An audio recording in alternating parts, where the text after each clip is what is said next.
గుంటూరులో ఉండే ముస్లిమ్స్‌కే కాదు, మిగతా వర్గాలకి, మిగతా మతాలకి వాళ్ళకి కూడా బాగా తెలుసు. మస్తానయ్య దర్గా అంటారు, చాలా ఫేమస్. ఆ మస్తానయ్య దర్గాకి ఒక ధర్మకర్త ఉంటారు. ఆయన పేరు రావి రామ్మోహన్ రావు.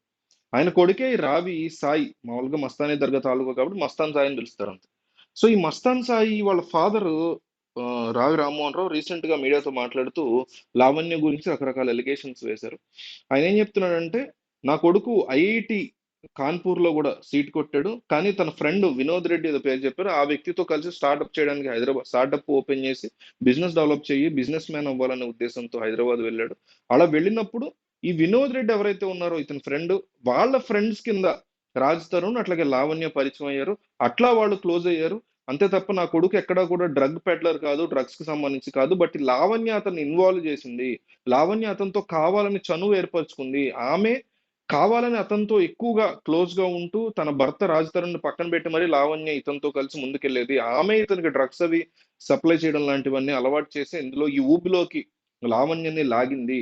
ఆ లావణ్య వల్ల నా కొడుకు ఆల్రెడీ ఒకసారి సూసైడ్ అటెంప్ట్ కూడా చేశాడు. అతను ఫ్యాన్ కి ఉరేసుకోకపోతే ఆ ఉరి తాడు ఏదైతే ఉంటుందో ఉరేసుకునే తాడు తెగిపోయి కింద పడిపోయాడు. ఆత్మహత్య ప్రయత్నం కూడా అతను చేశాడు. కానీ అది సక్సెస్ అవ్వలేదు అంటూ లావణ్య వాళ్ళ ఫాదర్ చాలా స్పష్టంగా రీసెంట్ గా మాట్లాడినటువంటి ఒక మీడియా సమావేశంలో ఆయన మాట్లాడడం జరిగింది.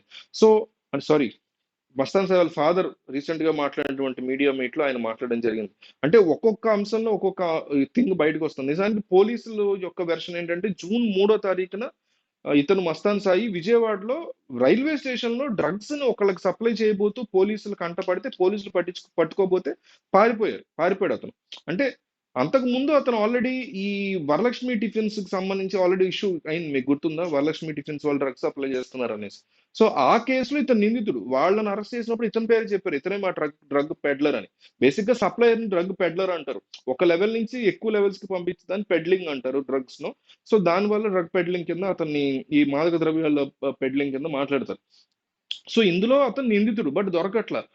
గుంటూరు విజయవాడ ప్రాంతాల్లో తిరుగుతున్నాడని తెలుసు. పోలీసులు గస్తీ కాస్తారు. అదే టైంలో ఇతను ఒకళ్ళకి రైల్వే స్టేషన్ లో మాదక ద్రవ్యాలు సప్లై చేస్తూ దొరికిపోయాడు. పోలీసులకి పట్టుకోపోతే పారిపోయాడు. ఆ పారిపోయినటువంటి వ్యక్తిని కొన్ని గంటల క్రితం ఎస్సీబీ అంటాము, స్పెషల్ ఎన్ఫోర్స్మెంట్ బ్యూరో హైదరాబాద్ సంబంధించినటువంటి పోలీసులు వాళ్ళు అతన్ని రెడ్ హ్యాండెడ్ గా గుంటూరులోని ఇతని మస్తానయ్య దర్గా చుట్టుపక్కలే అతన్ని పట్టుకున్నట్టుగా తెలుస్తోంది. ప్రస్తుతానికి అతను పోలీస్ అదుపులో ఉన్నాడు. అయితే మస్తానయ్య మస్తాన్ సాయి వాళ్ళ ఫాదర్ ఈ రకంగా చెప్పడం అనేది పర్టికులర్లీ లావణ్య గురించి. లావణ్యయే ఆల్రెడీ భార్యగా ఉంటూ వేరే వాళ్ళకి ఇతని జీవితంలోకి వచ్చి తన్ని రూయిన్ చేసింది. మా అబ్బాయి చాలా తెలివిగల వ్యక్తి, ఐఐటి కాన్పూర్ లో సీట్ కూడా వచ్చింది, స్టార్ట్అప్ చేయాలనుకున్నాడు, ఇట్లా జరిగిందని ఈయన వెర్షన్.